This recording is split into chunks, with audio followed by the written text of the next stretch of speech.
presented by Sanskriti Music Bhojpuri।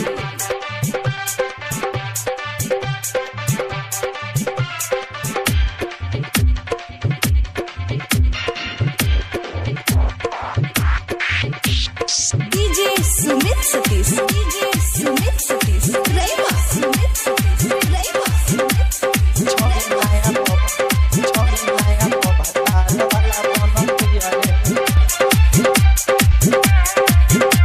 mixed by Nitesh Nirala। नैहर में रहे हमसे करत रहे प्यार रे, नैहर में रहे जब नैहर में रहे हमसे करत रहे प्यार रे, जाके ससुर एक बदलल विचार रे, ओकर खाके खूब तनतिया रे, छौरी नया पभतार वाला बनतिया रे, छौरी नया पभतार वाला बनतिया रे, छौरी नया पभतार वाला बनतिया रे।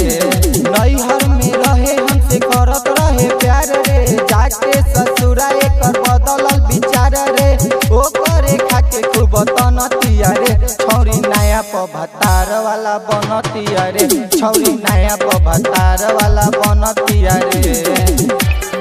Present by NK Music। छौरी नया पभतार वाला बनतिया रे।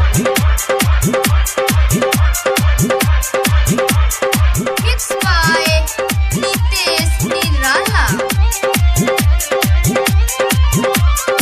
Mixed by Sanskriti Recording Studio, जनता बाजार।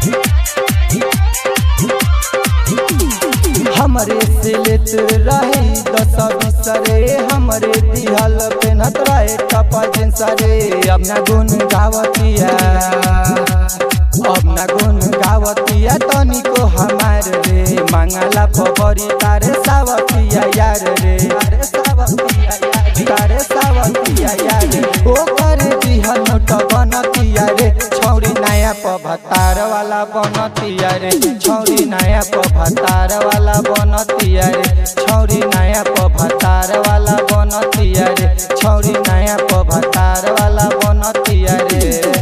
Presented by NK Music। Mixed by Sanskriti Recording Studio, जनता बाजार। Music by Nitesh Nirala।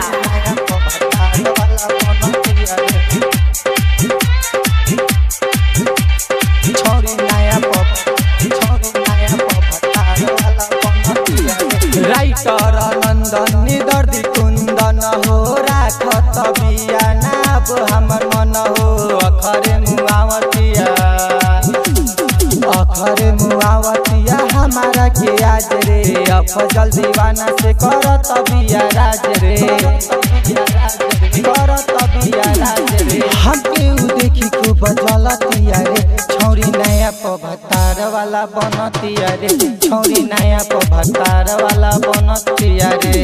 नैहर में रहे हमसे करत रहे प्यार रे, जाके ससुरा एक बदलल विचार रे, ओकरे खाके खूब तनतिया रे, छौरी नया पभतार वाला बनतिया रे, छौरी नया पभतार वाला बनतिया रे, छौरी नया पभतार वाला बनतिया रे, छौरी नया पभतार वाला बनतिया रे।